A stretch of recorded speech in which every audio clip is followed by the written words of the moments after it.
সেটা হচ্ছে হলো যে কোয়ান্টাম সংখ্যা বা 3 নম্বর কোয়ান্টাম সংখ্যা চুম্বকীয়। দেখো আমাদের বোঝা যায় কিনা।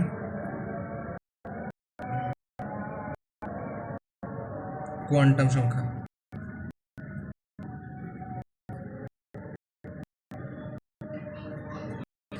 চুম্বক কোয়ান্টাম সংখ্যা হচ্ছে হলো যে, এবং এটা সম্পর্কে তোমরা খুব একটা বেশ একটা ধারণা পাবা, আশা করা যায়।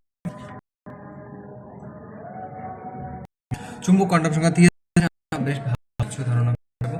কথা হচ্ছে চুম্বক কোয়ান্টাম সংখ্যা সাধারণত এম দ্বারা প্রকাশ করে। ম্যাগনেটিক কোয়ান্টাম নাম্বার হলো যে এটার কাজ কি সেটা সম্পর্কে চলো একটা ধারণা দিই। এখন তুমি ভালো করে যেন হচ্ছে নিউক্লিয়াস থাকে এবং হচ্ছে হলো যে বাইরে হচ্ছে ইলেকট্রন থাকে।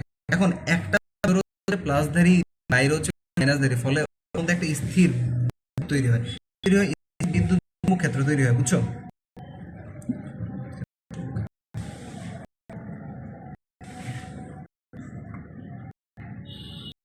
বিদ্যুৎ ক্ষেত্র তৈরি হয়।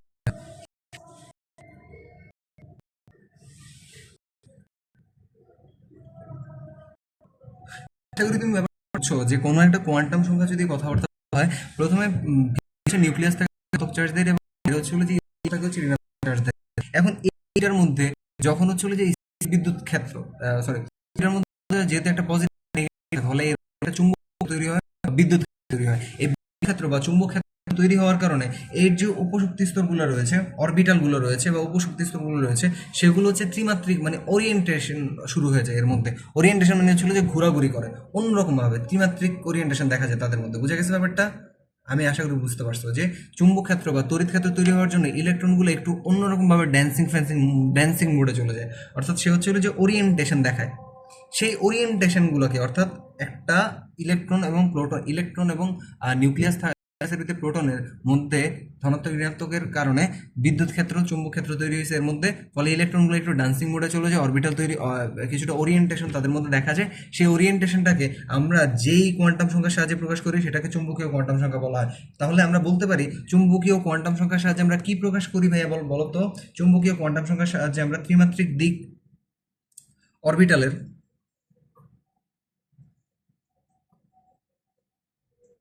অরবিটালের ত্রিমাত্রিক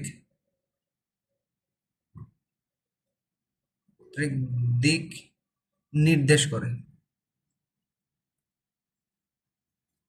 অরবিটালের ত্রিমাত্রিক দিক হচ্ছে নির্দেশন করে থাকে হচ্ছে হলো যে সেই চুম্বকীয় কোয়ান্টাম সংখ্যা। এখন তোমাদেরকে বলতে হবে যে অরবিটাল কাকে বলে। এখন তুমি একটা জিনিস মনে রাখবা যে আমি প্রথমে তোমার বলছিলাম যে পরমাণুর অরবিটের মধ্যে, অরবিট মানে শক্তি স্তরের মধ্যে কিছু উপশক্তি স্তর থাকে যেখানে ইলেকট্রন থাকার সম্ভাবনা বেশি থাকে। এখন তুমি আপাতত এতটুকু মানো যে অরবিট আর হচ্ছে হলো যে অরবিটাল আর উপশক্তি স্তর সেম জিনিস, কিন্তু যদিও একটু ডিফারেন্স আছে, সেটা হচ্ছে হলো যে পরবর্তীতে কখনো সুযোগ পাইলে বলবো। কিন্তু আপাতত মানো যে অরবিটাল হচ্ছে উপশক্তি স্তর সেম। সো যখন চুম্বক ক্ষেত্রটা তৈরি হয়েছে ভিতরে, তখন হচ্ছে হলো যে তাদের মধ্যে উপশক্তি স্তর বা অরবিটাল মধ্যে কিছুটা ডান্সিং মোড বা ওরিয়েন্টেশন দেখা যায়। সেই ওরিয়েন্টেশনটা ব্যাখ্যা করে থাকে বা দিক নির্দেশনা করে থাকে হচ্ছে হলো যে আমাদের চুম্বকীয় কোয়ান্টাম সংখ্যা। এবং এই চুম্বকীয় কোয়ান্টাম সংখ্যার মাধ্যমে তোমরা অরবিটাল সম্পর্কে বেশ ভালো ধারণা পাও। প্রথমত হচ্ছে এটাকে এম দ্বারা প্রকাশ করা হয়, এবং এটার মান কিসের উপর নির্ভর করে? এটার মান হচ্ছে যে এল এর উপর নির্ভর করে। মানে এটার মান হচ্ছে যে এম সমান সমান হয়ে থাকে মাইনাস এল থেকে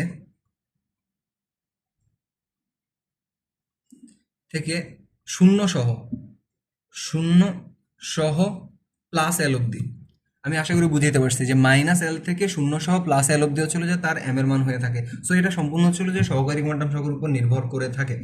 এখন কথা হচ্ছে আমরা যদি কথাবার্তা বলি, ধরো এন এর মান যখন হচ্ছিল যে ধরো এন এর মান 1, এন এর মান 2 দিলাম।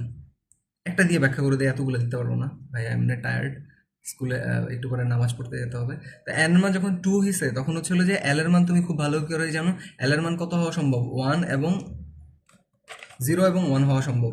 এখন কথা হচ্ছে তাহলে আমরা আমাদের চুম্বকীয় কোয়ান্টাম সংখ্যা, তাহলে 0 এবং 1 হওয়া সম্ভব। তো 0 হইলে 0, ধরো 1 লিখলাম এখানে আর 0 ছিল যে এখানে লিখলাম, ফলে 0-র কারণে এম এর মান কত হবে? এম এর মান কি বলছি? মাইনাস এল থেকে প্লাস এল অব্দি এবং 0 সহ। এখানে মাইনাস এল হচ্ছে 0 আছে, প্লাস এল 0, তো 0 একটা বাকি থাকে।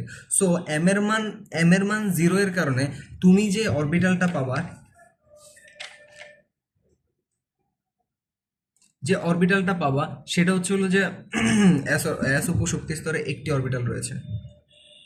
দেখো উপশক্তি স্তরে এই এল এর মানের জন্য উপশক্তি স্তর হচ্ছে হলো যে এস উপশক্তি স্তর, ঠিক আছে,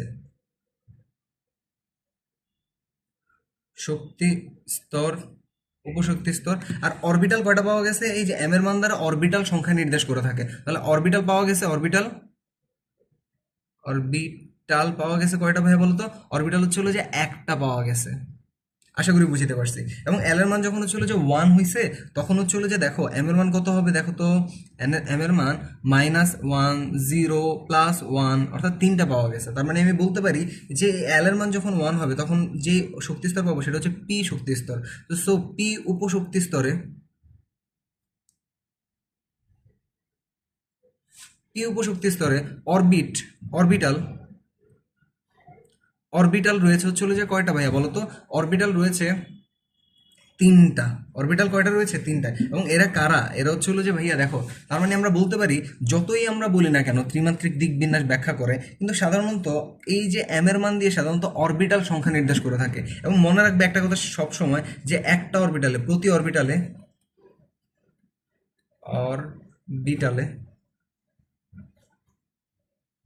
ইলেকট্রন সংখ্যা সংখ্যা দুইটি। প্রতি অরবিটালে ইলেকট্রন সংখ্যা কয়টি, দুইটি। আর এই যে আমরা বললাম যে পি উপশক্তি স্তরে এল এর মান 1 হওয়ার কারণে পি উপশক্তি স্তরে তোমার হচ্ছে অরবিটাল পাওয়া গেছে কয়টা, অরবিটাল তিনটা পাওয়া গেছে। সেটা কি কি, P of X, P of Y এবং পি অফ জেড। এই যে তোমরা P of X, P of Y, P of Z এগুলো কোথেকে পাইছো, এখান থেকে পাইছো। এবং প্রত্যেকটাতে কয়টা থাকা সম্ভব, দুইটা করে থাকা সম্ভব, দুইটা দুইটা দুইটা। সো আমরা বুঝতে পারছি যে পি অরবিটালে যে 6টা থাকে কিভাবে থাকে এখন আমরা দেখতে পাইতেছি। ক্লিয়ার? আমার মনে হয় একটু একটু হিজিবিজি হইতে পারে, তো আবার একটু সুন্দর করে ব্যাখ্যা করতে। আজ এখন অবধি তোমরা জানলা যে হচ্ছে স্থির চুম্বক তৈরি হয়েছে, ফলে ওরিয়েন্টেশন হয়েছে, ফলে অরবিটাল ত্রিমাত্রিক দিক দিক ব্যাখ্যা করা যায়। এম এর মান অবশ্যই -L থেকে +L অবধি হয়ে থাকবে। এখন সমস্যা তোমরা যেটা পড়তে পারো সেটা হচ্ছে যে অরবিটালের কাহিনী টাহিনী নিয়ে। সো এটা নিয়ে হচ্ছিল যে আর একটু ভালো করে ব্যাখ্যা করি, চলো।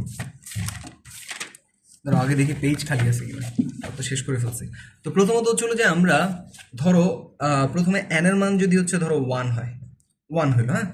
এখন এন এর মান 1 হইলে সেখানে এল এর মান কত হবে, এল এর মান তো আমরা জানি হচ্ছিল যে এন এর মান আমরা কি জানি যে জিরো থেকে n-1 অবধি, ঠিক আছে। তাহলে n-1 অবধি কত, জিরো একটাই রয়েছে।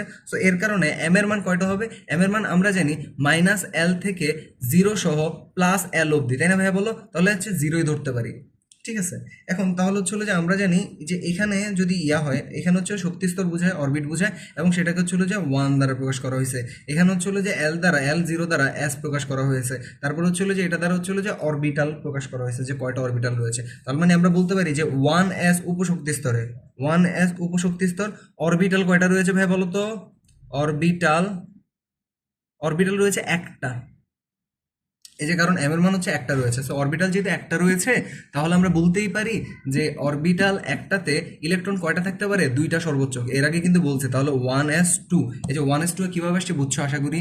এরপরে ধরো এন এর মান যখন হচ্ছে হলো যে 2 হয়েছে তখন এল এর মান দুইটা আসছে, একটা হচ্ছে 0 আসছে আর একটা হচ্ছে 1 আসছে, কিন্তু আমরা 1 নিয়ে কাজ করবো কারণ 0 নিয়ে কাজ করে ফেলছি। তাহলে এন এর মান যদি 1 হয় তাহলে হচ্ছে হলো যে এম এর মান কত কত হবে ভাইয়া বলো তো, -1 0 এবং +1। তাহলে অরবিটাল কয়টা থাকবে ভাইয়া বলো তো, অরবিটাল থাকবে তিনটা, ঠিক আছে। অরবিটাল কয়টা থাকবে বলো তো আমাকে, অরবিটাল থাকবে তিনটা। এবং এরা কারা, এরা হচ্ছে হলো যে আমি জানি যে এই যে এটার কারণে হচ্ছে 2 আসবে, আর এখানে যেতে এল এর মান 1 তাহলে পি আসছে, তাহলে হচ্ছে এই হচ্ছে আমাদের উপশক্তি স্তর। অরবিটাল কয়টা হবে, অরবিটাল তিনটা। তাহলে হচ্ছে হলো যে এটা কি হবে, P of X, P of Y এবং P of 2, P of Z. এবং প্রত্যেকটা অরবিটালে কয়টা করে ইলেকট্রন, দুইটা দুইটা দুইটা। এবং এই জন্য হচ্ছে হলো যে 2p6 হিসেবে আমরা প্রকাশ করা হয়ে থাকে। আশা করি তুমি ব্যাপারটা বুঝছো। তারপর 3 নম্বর যদি কথা বলি, দেখো এন এর মান যদি হচ্ছে হলো যে আমাদের 3 হয় তাহলে এল এর মান কত কত হইতে পারে, এল এর মান অবশ্যই অবশ্যই হচ্ছে হলো যে 0 1 2 অব্দি হতে পারে, কিন্তু আমরা এখানে 2 নিয়ে কাজ করবো কারণ 1 নিয়ে কাজ করা হয়ে গেছে। তাহলে এম এর মান কত হবে, -2 -1 0 1 2। এবং অরবিট কয়টা হবে, অরবিটাল হবে, অরবিটাল হয় হচ্ছে হলো যে কয়টা দেখো, একটা দুইটা তিনটা চারটা পাঁচটা, পাঁচটা হচ্ছে অরবিটাল হয়। এবং এই অরবিটালের কারণে তাহলে 3, আর এখানে 2 এর কারণে ডি হবে, ঠিক আছে, 3d হলো। এবং তাদের অরবিটাল হয়েছে কয়টা, অরবিটাল হচ্ছে পাঁচটা। চলো পাঁচটা অরবিটাল আটে, 3d xy, d yz, d zx, d x square, minus Y square, তারপর হচ্ছে হলো যে ডি জেড, জেড স্কোয়ার। এই হচ্ছে মোটামুটি পাঁচটা, এবং প্রত্যেকটা অরবিটালে কয়টা করে থাকবে? দুইটা, 1 2 3 4 5, পাঁচটা। তাহলে ডি অরবিটালে 10টা থাকে কোত্থেকে দেখছো, বুঝছো? আশা করি তোমরা এই ব্যাপারে আর কোনো ধরনের ঝামেলা নাই, তোমরা সব কিছু বুঝে গেছো। ক্লিয়ার?